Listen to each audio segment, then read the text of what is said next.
ദിവ്യകാരുണ്യ ആരാധനയ്ക്കായിട്ട് നമ്മൾ ഒരുങ്ങുന്ന സമയമാണ്. എഴുന്നേറ്റ് നിന്നോ മുട്ടുകുത്തിയോ ആദരവോടെ ഈശോയെ നമ്മുടെ ഇടയിലേക്ക് സ്വീകരിച്ച് ഈ ആരാധനയ്ക്കായിട്ട് നമുക്കൊരുങ്ങാം.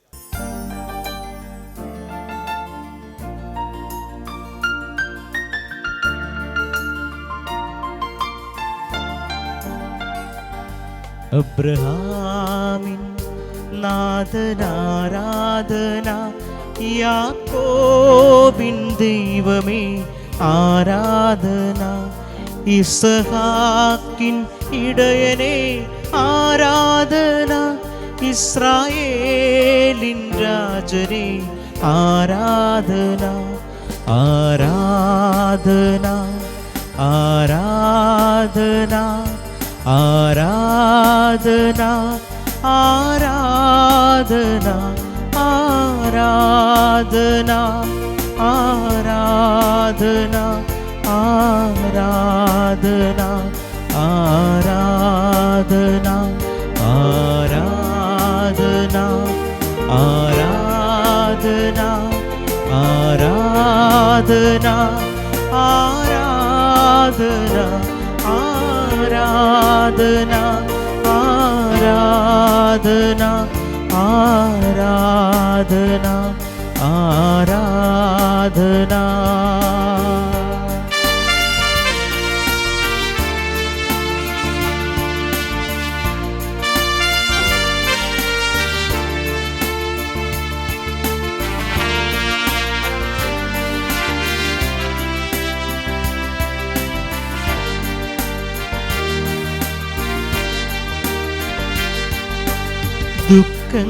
ദുഃഖങ്ങളെല്ലാം മാറ്റുന്ന ദൈവം അണയുന്ന നിമിഷമീ ആരാധന. അലറുന്ന സാത്താനെ ആട്ടിയകറ്റുന്ന അഭിഷേക നിമിഷമീ ആരാധന. ആരാധന ആരാധന ആരാധന ആരാധന ആരാധന ആരാധന ആരാധന ആരാധന ആരാധന ആരാധന ആരാധന ആരാധന. ഹല്ലേലൂയ ഹല്ലേലൂയ ഹല്ലേലൂയ ഹല്ലേലൂയ. പരിശുദ്ധ പരമ ദിവ്യകാരുണ്യത്തിന് എന്നേരവും ആരാധനയും സ്തുതിയും പുകഴ്ചയും ഉണ്ടായിരിക്കട്ടെ. ദിവ്യകാരുണ്യനാഥന്റെ മുമ്പിൽ നമ്മൾ ഭാരമിറക്കി വയ്ക്കുന്ന സമയമാണ്. ദൈവത്തോട് പ്രാർത്ഥിച്ചാൽ തീരാവുന്നതാണ് നമ്മുടെ പ്രശ്നങ്ങളൊക്കെ. ആ വലിയ വിശ്വാസത്തോടെ നമുക്ക് പ്രാർത്ഥിക്കാം. ഈ ആരാധനയിൽ വളരെ പ്രത്യേകമായി നമ്മൾ പ്രാർത്ഥിക്കുന്നത് ദൈവത്തിലുള്ള നമ്മുടെ ശരണം വളർത്തിയെടുക്കുവാൻ വേണ്ട ഒരു അഭിഷേകത്തിന് വേണ്ടിയാണ്. കർത്താവിൽ ആശ്രയിക്കുന്നവരായി നമ്മൾ മാറണം. ദൈവത്തിൽ ശരണപ്പെടുന്നവരെ ദൈവം ഒരു നാളും കൈവിടില്ല. ഈ ആരാധനയുടെ സമയം മുഴുവൻ ഈ ഒരു ചിന്ത നമ്മെ ഭരിക്കുവാൻ നയിക്കുവാൻ നമുക്ക് ആഗ്രഹിക്കാം. അതിന് നമ്മെ സഹായിക്കുന്നൊരു വചനഭാഗം നമുക്ക് എടുക്കുകയും ചെയ്യാം. ജെറമിയായുടെ പുസ്തകം 17-ാം അധ്യായത്തിൻ്റെ 5 മുതലുള്ള വചനങ്ങൾ. ജെറമിയ 17-ാം അധ്യായം 5 മുതൽ 8 വരെയുള്ള തിരുവചന ഭാഗം. കർത്താവ് അരുൾ ചെയ്യുന്നു, മനുഷ്യനെ ആശ്രയിക്കുകയും ശരീരശക്തിയെ അവലംബമാക്കുകയും ചെയ്ത് കർത്താവിൽ നിന്ന് ഹൃദയം തിരിക്കുന്നവൻ ശബ്ദൻ. അവൻ മരുഭൂമിയിലെ കുറ്റിച്ചെടി പോലെയാണ്. അവന് ഋതുഭേദം ഉണ്ടാവുകയില്ല. മരുഭൂമിയിലെ വരണ്ട നിർജ്ജനമായ ഒരു നിലത്ത് അവൻ വസിക്കും. കർത്താവിൽ ആശ്രയിക്കുന്നവൻ അനുഗ്രഹീതൻ. അവൻ്റെ പ്രത്യാശ അവിടുന്ന് തന്നെ. അവൻ ആറ്റുതീരത്ത് നട്ട മരം പോലെയാണ്. അത് വെള്ളത്തിലേക്ക് വേരൂന്നിയിരിക്കുന്നു. അത് വേനൽക്കാലത്തെ ഭയപ്പെടുന്നില്ല. അതിൻ്റെ ഇലകൾ എന്നും പച്ചയാണ്. വരൾച്ചയുടെ കാലത്തും അതിന് ഉത്കണ്ഠയില്ല. അത് ഫലം നൽകിക്കൊണ്ടേയിരിക്കും. അതിശക്തമായ മനോഹരമായ ഒരു വചനഭാഗമാണ് നാം വായിച്ചു കേട്ടത്. നമുക്ക് ദൈവത്തിൽ ആശ്രയിച്ച് ജീവിക്കണമെങ്കിൽ അപ്രകാരം ചെയ്യാം. മനുഷ്യരിലും മാനുഷിക ശക്തിയിലും ആശ്രയിച്ച് ജീവിക്കണമെങ്കിൽ അപ്രകാരം ചെയ്യാം. ഇവിടെ നമ്മൾ കാണുകയാണ് രണ്ടും തമ്മിലുള്ള വ്യത്യാസം. അതിൻ്റെ റിസൾട്ട് എന്തായിരിക്കും എന്നുള്ളത് കർത്താവ് നമ്മെ ഓർമ്മിപ്പിക്കുന്നു. യേശുനാഥൻ തന്നെ പഠിപ്പിച്ചൊരു കാര്യമാണ്.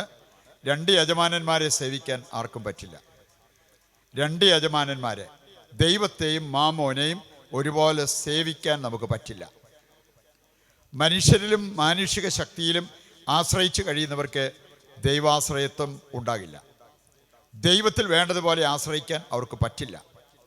മനുഷ്യരിൽ ആശ്രയിച്ചാലോ, നമ്മുടെ കഴിവിലും നമ്മുടെ സമ്പത്തിലുമൊക്കെ ആശ്രയിച്ചാലോ എങ്ങനെയായിരിക്കും നമ്മുടെ അവസ്ഥ? മരുഭൂമിയിലെ കുറ്റിച്ചെടി പോലെയായിരിക്കും നമ്മൾ. എപ്പം വേണമെങ്കിലും ഉണങ്ങിപ്പോകാം. പകരം കർത്താവിൽ ആശ്രയിക്കുന്നവർ ആറ്റുതീരത്ത് നട്ട മരം പോലെയാണ്. അതിൻ്റെ വേര് വെള്ളത്തിലേക്ക് ഇറങ്ങി നിൽക്കുന്നു. അതുകൊണ്ട് അതിന് ഉത്കണ്ഠയില്ല. അതെല്ലാ കാലത്തും ഫലങ്ങൾ പുറപ്പെടുവിച്ചുകൊണ്ടിരിക്കും. എന്ത് മനോഹരമായൊരവസ്ഥ! ഏത് സീസണിലും ഫലമുള്ളവരായിട്ട് നല്ല ഫലങ്ങൾ പുറപ്പെടുവിക്കുന്നവരായി മാറേണ്ടവരാണ് ദൈവമക്കൾ.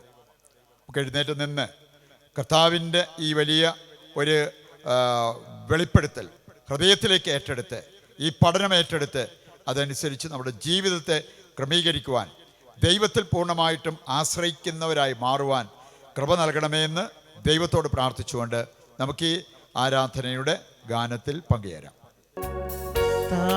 ആശ്രയിക്കുന്നവൻ ഭാഗ്യവാൻ, അവൻ ഭാഗ്യവാൻ. അവൻ വീണ്ടും ശക്തി പ്രാപിക്കും, അവൻ വീണ്ടും ശക്തി പ്രാപിക്കും. കർത്താവിൽ ആശ്രയിക്കുന്നവർ ഭാഗ്യവാൻ, അവൻ ഭാഗ്യവാൻ. അവൻ വീണ്ടും ശക്തി പ്രാപിക്കും, അവൻ വീണ്ടും ശക്തി പ്രാപിക്കും. തളർന്നവൻ അവിടുന്നു ബലം നൽകുന്നു, ദുർബലനു ശക്തി പകരുന്നു. തളർന്നവൻ അവിടുന്നു ബലം നൽകുന്നു, ദുർബലനു ശക്തി പകരുന്നു. യുവാക്കൾ പോലും തളരുകയും ക്ഷീണിക്കുകയും ചെയ്തേക്കാം. യുവാക്കൾ പോലും തളരുകയും ക്ഷീണിക്കുകയും ചെയ്തേക്കാം. ചെറുപ്പക്കാർ പോലും ശക്തിയറ്റു വീഴാം. ചെറുപ്പക്കാർ പോലും ശക്തിയറ്റു വീഴാം. കർത്താവിൽ ആശ്രയിക്കുന്നവൻ ഭാഗ്യവാൻ, അവൻ ഭാഗ്യവാൻ. അവൻ വീണ്ടും ശക്തി പ്രാപിക്കും, അവൻ വീണ്ടും ശക്തി പ്രാപിക്കും.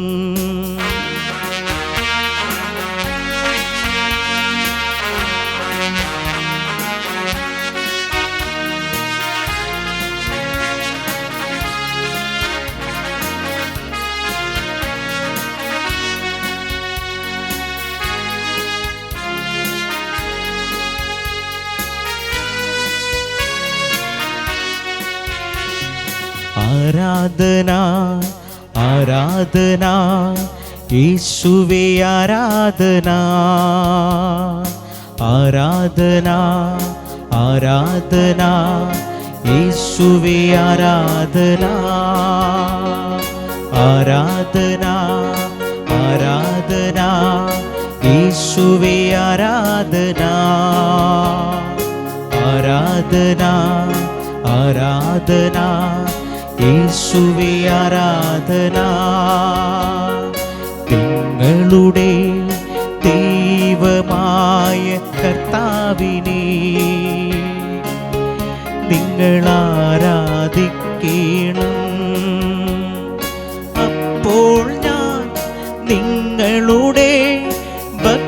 ഭക്ഷണവും പാനീയവും ആശീർവദിക്കും. നിങ്ങളുടെ ഇടയിൽ നിന്നും രോഗം നിർമാർജനം ചെയ്യും. ഗർഭചിത്രമോ വന്ധ്യതയോ നാട്ടിൽ ഉണ്ടാവുകയില്ല.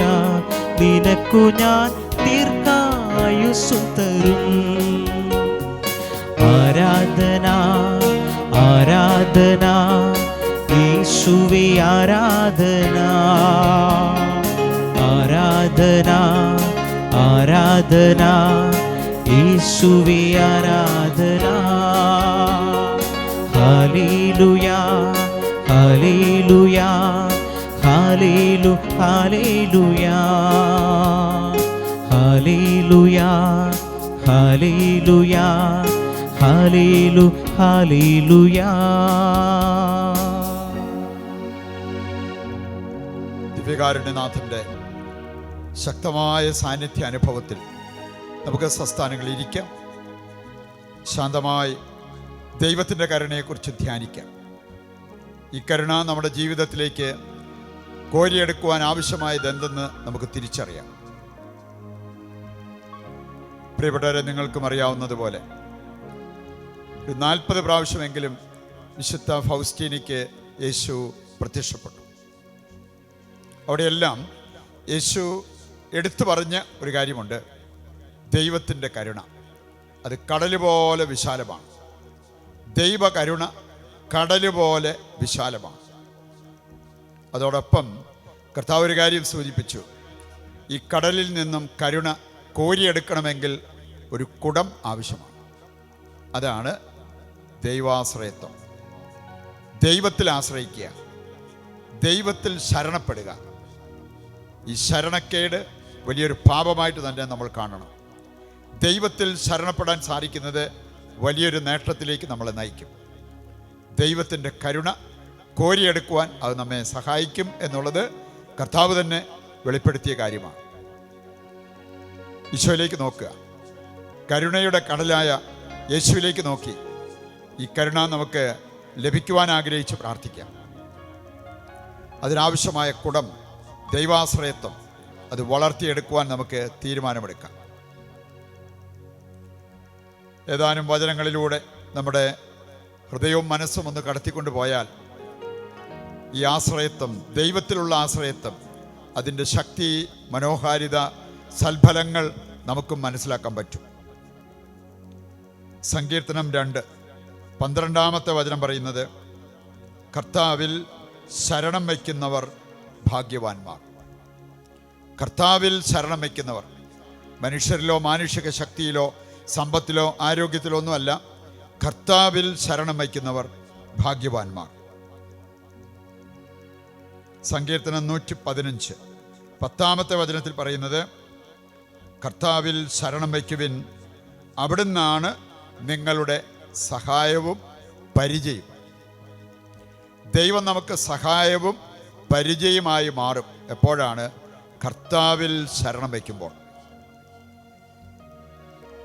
പ്രഭാഷകൻ 11:21 വായിച്ചാൽ, കർത്താവിൽ ശരണം വെച്ച് നിന്റെ ജോലി ചെയ്യുക. നാം എന്ത് ചെയ്യുമ്പോഴും ശരണം കർത്താവിലായിരിക്കണം. എന്നിട്ട് കർത്താവ് പറയാണ്, ഒരു ദരിദ്രനെ സമ്പന്നനാക്കാൻ ദൈവത്തിന് ഒരു നിമിഷം മതി. ഇത് സംഭവിക്കേണ്ടതിന് നാം ചെയ്യേണ്ടത് കർത്താവിൽ ശരണം വയ്ക്കുക, ദൈവത്തിൻ്റെ കരങ്ങളിൽ നമ്മുടെ ജീവിതം ഫലമേൽപ്പിക്കുക എന്നുള്ളതാണ്. പ്രഭാഷകൻ 32:24 വചനം കൂടി എടുക്കുകയാണെങ്കിൽ അവിടെ പറഞ്ഞിരിക്കുന്നത്, കർത്താവിൽ ശരണപ്പെടുന്നവന് ഒരു നഷ്ടവും അവൻ്റെ ജീവിതത്തിൽ വരില്ല. ഇന്ന് നമ്മളൊക്കെ ഏതെല്ലാം നഷ്ടത്തിൻ്റെ കണക്ക് പറഞ്ഞ് നമ്മൾ വിലപിക്കേണ്ടി വരുന്നുണ്ട്. ഇവിടെ പറയുകയാണ്, കർത്താവിൽ ശരണം വയ്ക്കുന്നവന് ഒരു നഷ്ടവും അവൻ്റെ ജീവിതത്തിൽ ഉണ്ടാകില്ല. സങ്കീർത്തനം 32:10 വചനം നമുക്ക് വലിയ പ്രത്യാശ നൽകുന്നതാണ്. കർത്താവിൽ ആശ്രയിക്കുന്നവരെ അവിടുത്തെ സ്നേഹം വലയം ചെയ്യും. ഈ സ്നേഹവലയത്തിൽ കഴിയുന്നവരെ ഒരു ശത്രുവിനും തകർക്കാൻ പറ്റില്ല. ഈ സ്നേഹവലയത്തിൽ കഴിയുന്നവർക്ക് സ്നേഹദാരിദ്ര്യം ഉണ്ടാകില്ല. അതിനെന്ത് ചെയ്യണം? കർത്താവിൽ ശരണം വെച്ച് നമ്മൾ ജീവിക്കണം. വീണ്ടും നമ്മൾ കാണുന്നുണ്ട്, സങ്കീർത്തനം 33:21 വചനം എടുത്താൽ, കർത്താവിൽ ആശ്രയിക്കുന്നവരുടെ ഹൃദയം എപ്പോഴും സന്തോഷിക്കും. കർത്താവിലാണ് നമ്മുടെ ആശ്രയത്വമെങ്കിൽ നമ്മുടെ ഹൃദയത്തിന് അതിൻ്റെതായ സന്തോഷവും ആനന്ദവും ഉണ്ടാകുമെന്ന്. സങ്കീർത്തനം 112:7 മുതലുള്ള വചനഭാഗം വായിച്ചാൽ അതിൻ്റെ കാതലായ സന്ദേശം, കർത്താവിൽ ആശ്രയിക്കുന്നവർ അചഞ്ചലരായിരിക്കും.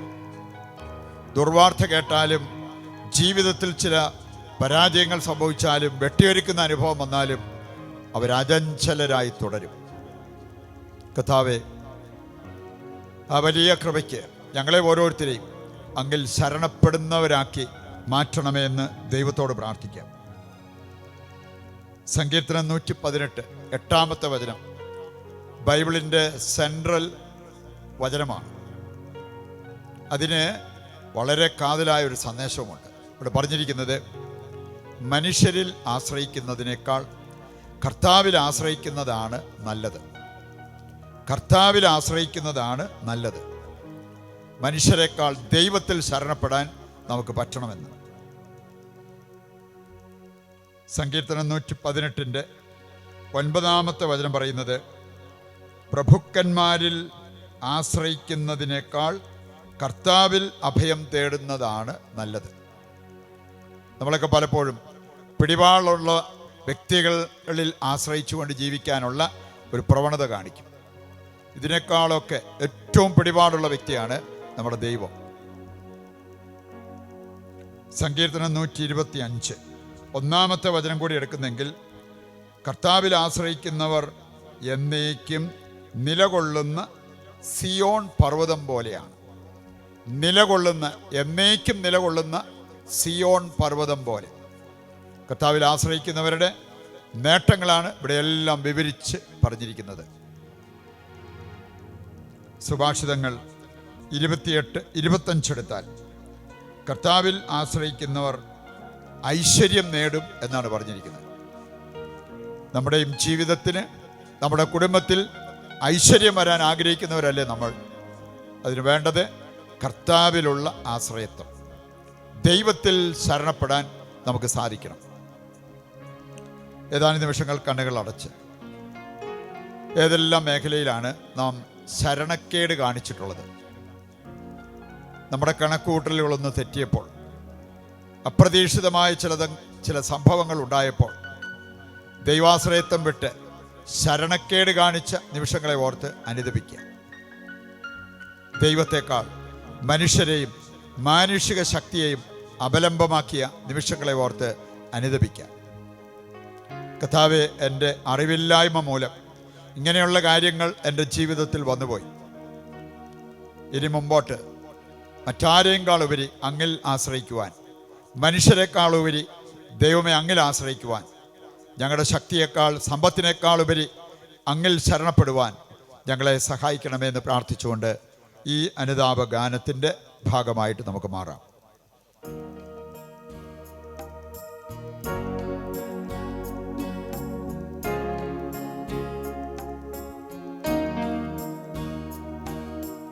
എൻ പാപഭാരത്താൽ ഞാൻ തളർന്നു, എന്നസ്തികൾ പോലും തകർന്നിരിപ്പു. എൻ പാപഭാരത്താൽ ഞാൻ തളർന്നു, എന്നസ്തികൾ പോലും തളർന്നിരിപ്പു.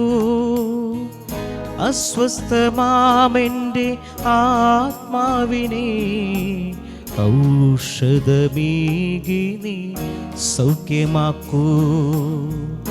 അസ്വസ്ഥമാമെൻ്റെ ആത്മാവിനെ ഔഷധമീകി നീ സൗഖ്യമാക്കൂ. കോപമാർന്നൊരു നയനമോടെ കർത്താവേ നീ എന്നെ നോക്കരുതേ. ക്രോധമേറും മുഖഭാവമോടെ കർത്താവേ നീ എന്നെ ശാസിക്കല്ലേ.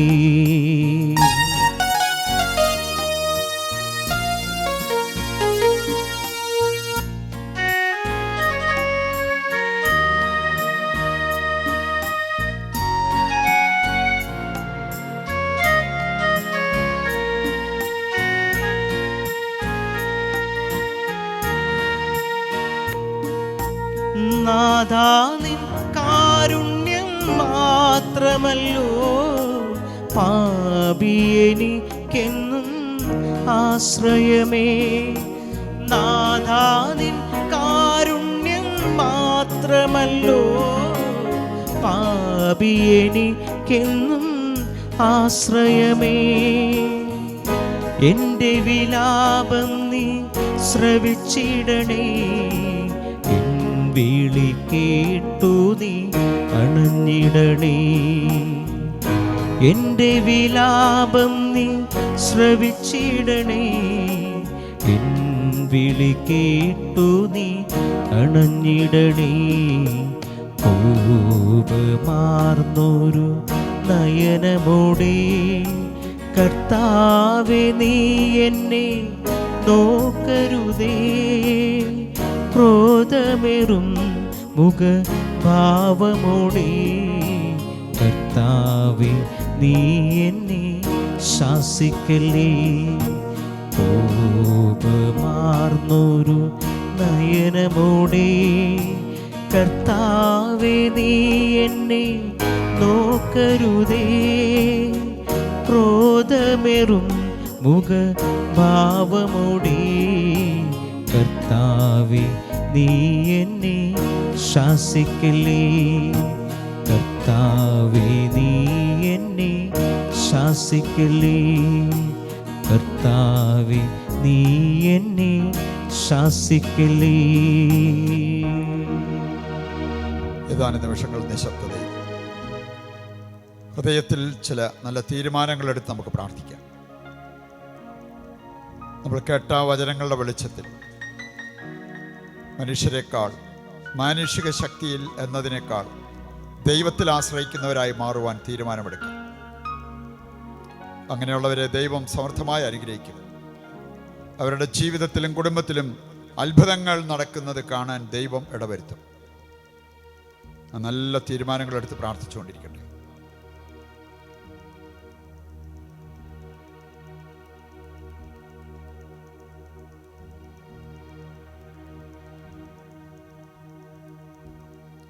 ദൈവത്തിൽ ആശ്രയിക്കുന്നവർ സ്ഥിരമായി പ്രാർത്ഥിക്കുന്നവരായിരിക്കും. ദൈവത്തിൽ ആശ്രയിക്കുന്നവർ സ്ഥിരമായി വചനം വായിക്കുന്നവരായിരിക്കും. ദൈവത്തിൽ ആശ്രയിക്കുന്നവർ സ്ഥിരമായി ദൈവത്തിൻ്റെ സ്വരവും ദൈവത്തിൻ്റെ ഹിതവും അറിയുവാൻ ആഗ്രഹിക്കും. ഇക്കാര്യങ്ങൾ നമ്മുടെ ജീവിതത്തിലും നിറവേറിക്കൊണ്ടിരിക്കുവാൻ നമുക്ക് ആഗ്രഹിച്ച് പ്രാർത്ഥിക്കാം. കർത്താവിൻ്റെ കരങ്ങളിലേക്ക് നിങ്ങളെയും നിങ്ങളുടെ എല്ലാ അവസ്ഥകളെയും ആവശ്യങ്ങളെയും സമർപ്പിച്ചിപ്പോൾ പ്രാർത്ഥിച്ചുകൊണ്ടിരിക്കട്ടെ.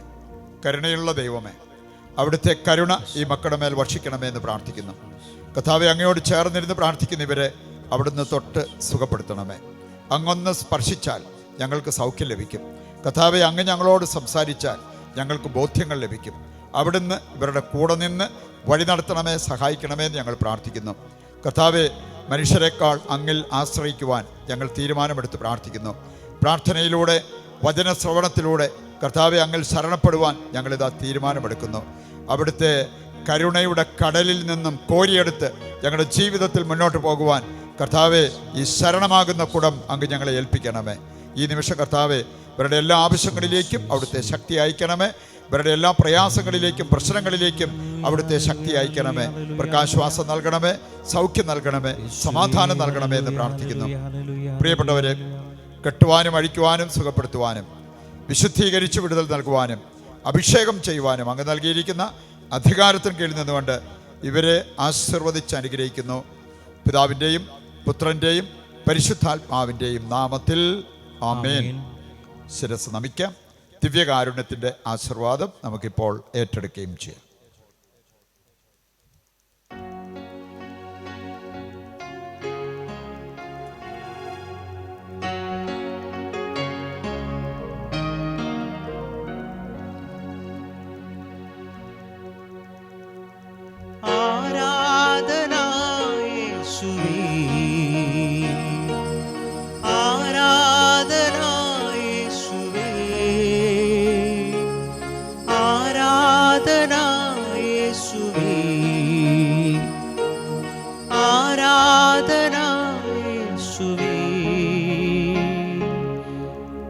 പരിശുദ്ധ പരമമാം ദിവ്യകാരുണ്യമേ